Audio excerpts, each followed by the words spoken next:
Welcome to Coffee with Eric. I'm Eric, and this is Coffee.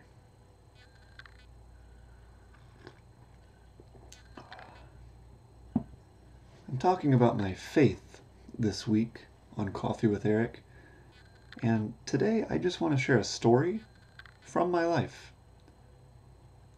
I was a counselor at a Christian summer camp for a few summers. If you've ever been in that situation, you know you end up with all kinds of stories. I'm going to tell one this morning. I don't remember whether it was a scheduled bit of programming or if it was something that was kind of improvised and thrown together, maybe on a rainy day. But the overnight campers were in the chapel, and they were having kind of a question and answer panel where a few of the more theologically confident summer staff were taking questions. And I've seen this done where campers write down their questions, like maybe the night before, and that way they can be answered anonymously. But for some reason this time, they were just raising their hands and asking them right then and there. And I remember one question and response in particular. I don't think I'll ever forget. So these campers are at an age where in the fall they're going to be entering 8th and 9th grade. They're about that age. And this question was addressed to the chaplain, the young man who gave the overnight campers a message twice a day. And this boy raises his hand and he says, "How do you know God exists?" And I'll never forget the chaplain's response. He walks over to stand in front of the seated camper and he kind of points at him and he says, "I am more sure of the existence of God than I am in the existence of you."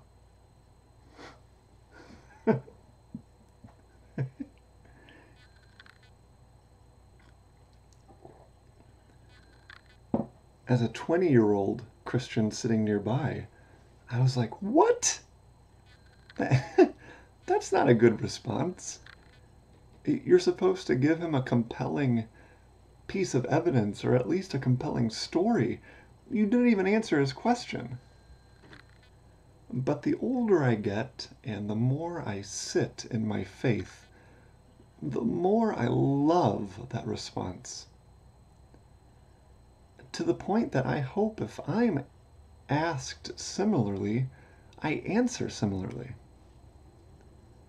It's like one of my favorite moments of ministry.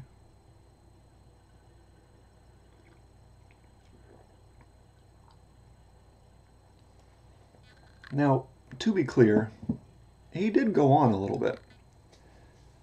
He said, "For all I know, you could be a figment of my imagination.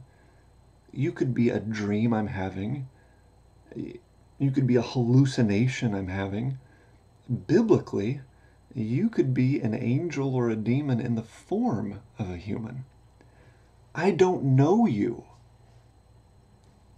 but I know God.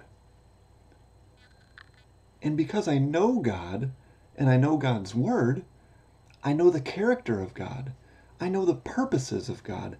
I know the plans that God has for me. And I know Jesus. And I know the gospel. And these truths guide my life. And in testing them, they have never let me down. So I am supremely confident that God exists." Like I said, if given the chance, I hope I can give that response someday. Obviously, I still think about it.